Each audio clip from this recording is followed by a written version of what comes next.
I'm back again, and today's submission is from Maya Darjani. I don't know if I'm saying that right, I'm sorry. Alright, so I'm going to do things a little bit differently this time. I'm going to read it aloud, just in case that's helpful to people. I was told it might be, and hopefully since it's nighttime, I'm not washed out. Alright. From the Journal of Miss Layla Camille, Cygnus City, Altain, 16 Debadana, 1125. Tell me again, the security investigator says. His eyes hone in, and I let my breathing slow, imagining cool water trickling down my back, just like Ignatius taught me. A simple lie detector test is easy to beat, but I'm not trying today. Today, I have nothing to hide. Good thing, too. The cuffs on my hands measure my pulse, and that's the part I could cheat. But those eyes are unrelenting. Alright, so this is the first section. Let's see if we can find some things to change. Alright, the second thing I'm going to point out is that this excerpt is supposedly from a journal. And this is not reading very journally to me. For one thing, it is in present tense. And if you're writing in a journal, you're writing about things that have already happened. So journals are like one of the few places where it's almost always going to be in past tense or my thoughts now. But this is a scene. This is like an actual scene that she's writing about, and she's writing about it in present tense. And it also feels like present tense. And it's not exactly written in a journal style. So a journal style, instead of tell me again, the security investor says, it would be, the security investigator came to my house and told me to tell him all about what happened.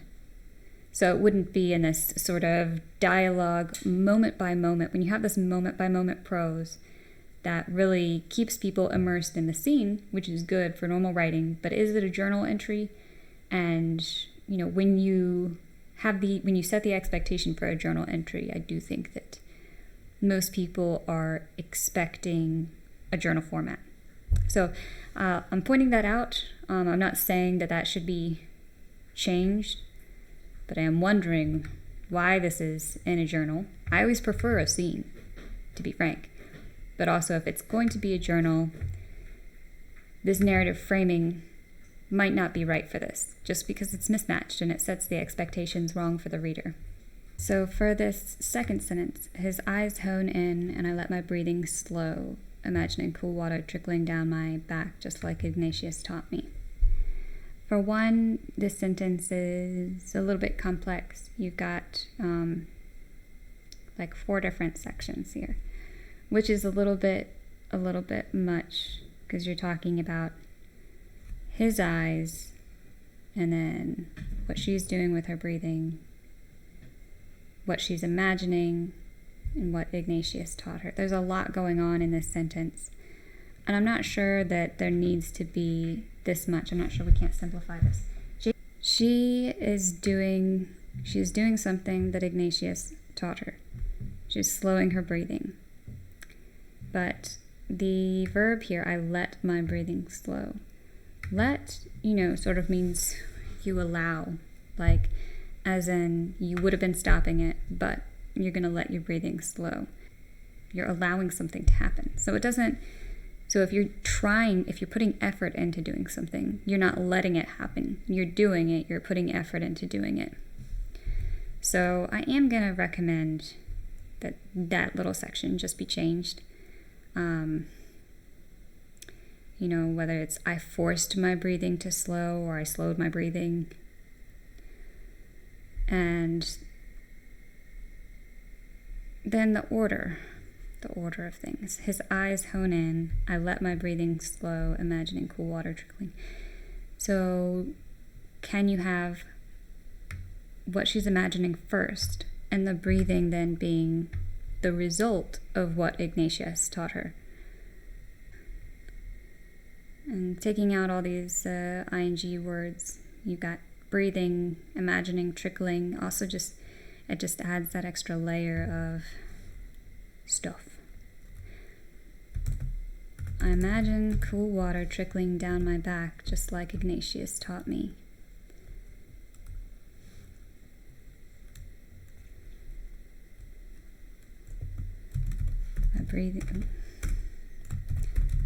My breathing slows.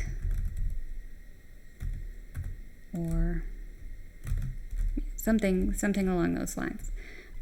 I'm not going to spend too much time on this. I think you could probably make that last sentence a little bit better or spruce it up a little bit more. But the main idea is to reduce the complexity of this sentence by taking out some of those ing words and splitting the sentence into two, and then changing the order so that the cause and effect has a little bit more sense to it. The continuity works a little bit better, I think, when you have what she's imagining helping to cause her breathing slowing. So it just helps lead the reader's brain a little bit better. All right, on to paragraphs 3 and 4. He wears bionic contacts, all the better to measure any hesitation in my manner, the slightest dissembling.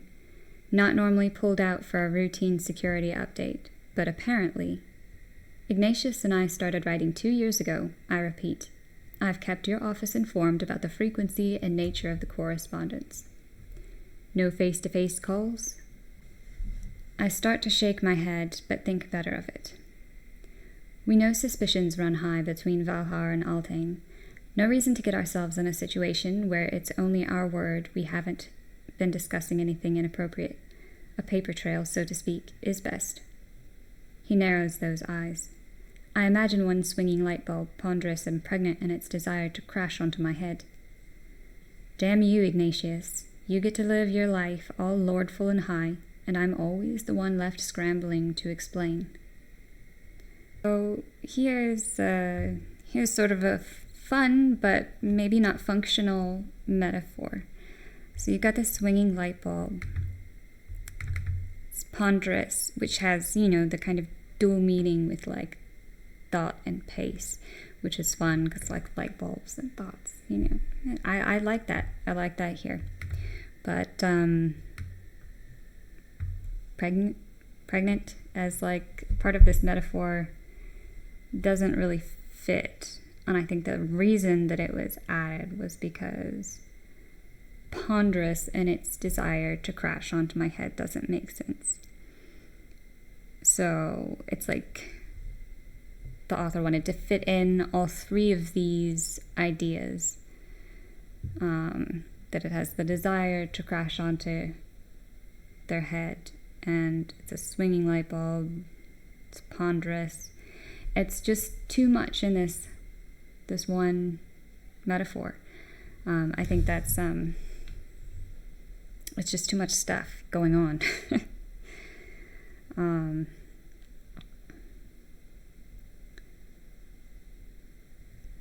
So how do we fix this without breaking it? That's the real issue when you're trying to fix the metaphor that's a bit too much.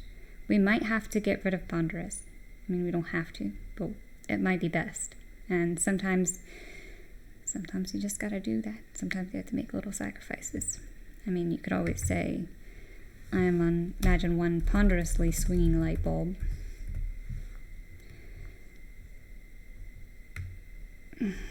And then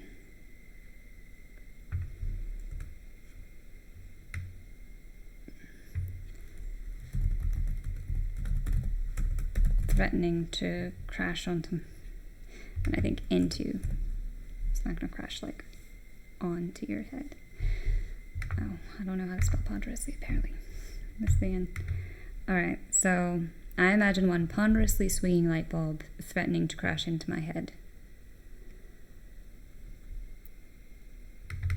Is one the right word here as well? I feel like A. I imagine a ponderously swinging light bulb threatening to crash into my head.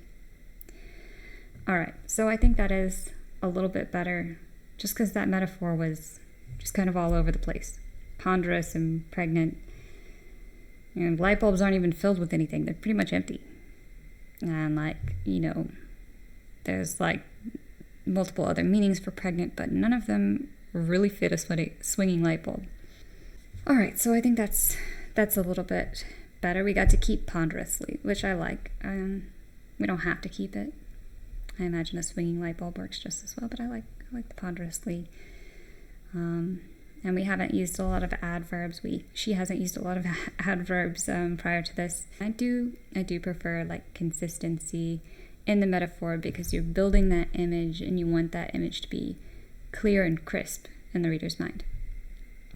All right, so and just for those who don't follow my regular Twitter posts, I'm not saying that you can't use adverbs ever, or adverbs are bad or anything, but something I talk about frequently is inflation in writing. And if you use too much of any one thing, I think that's the problem when interpreting a lot of this writing advice that gets thrown around, is that people talk in absolutes and they don't consider inflation as like a factor. But inflation is really a factor.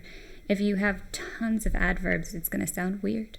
If you have tons of metaphors, it's going to sound weird. If you have tons of the same sentence structure, it's going to sound weird. So with any writing tool that you're using, just know that you should be limiting it to make it have more impact. So ponderously here is going to have more impact than if there were tons of adverbs.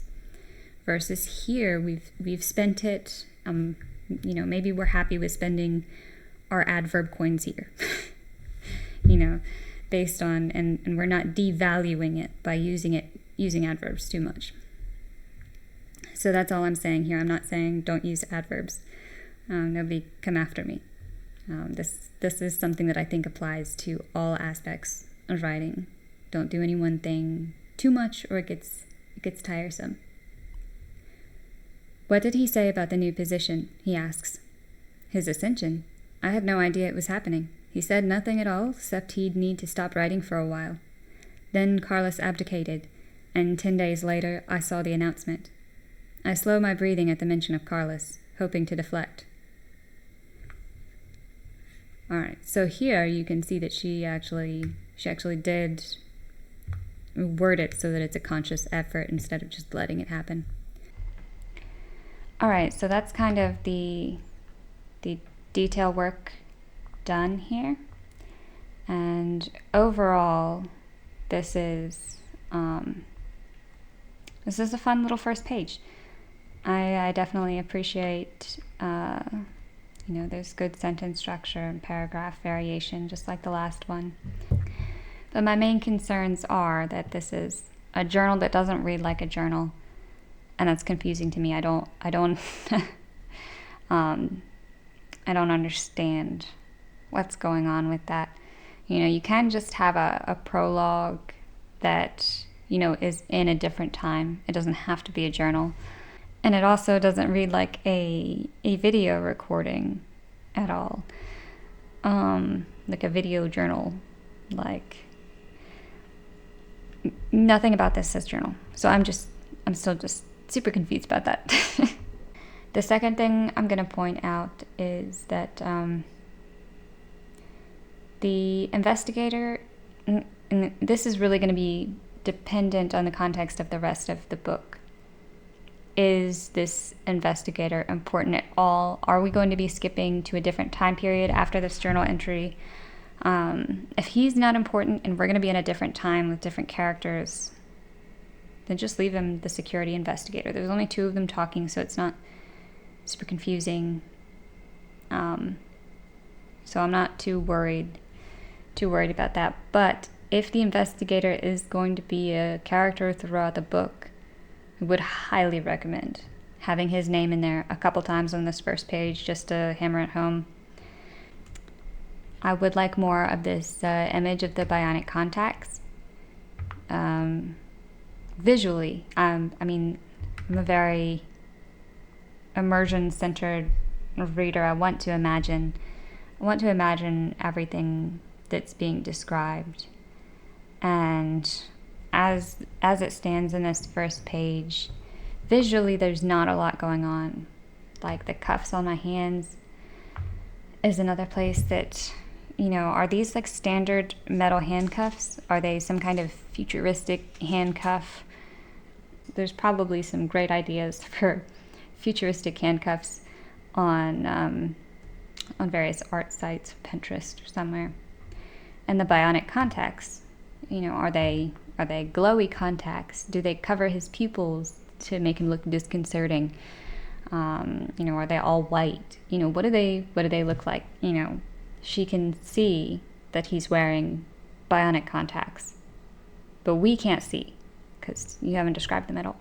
So I'm a junkie for visual descriptions. Small ones, not too much, but just a little bit of what that looks like. And it doesn't even have to necessarily be right here. There's several places, those eyes, there's several places where you're talking about the eyes where it would be acceptable to mention, something about what they look like.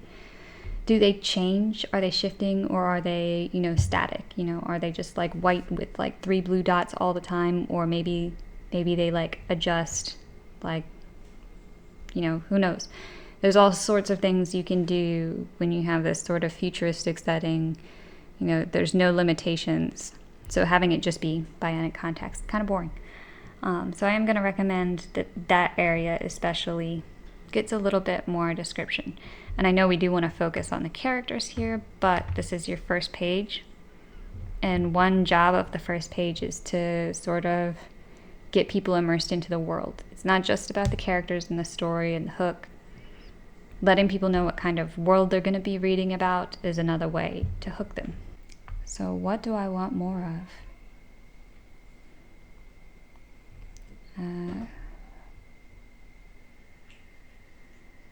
I think these bionic contacts were the highlight for me.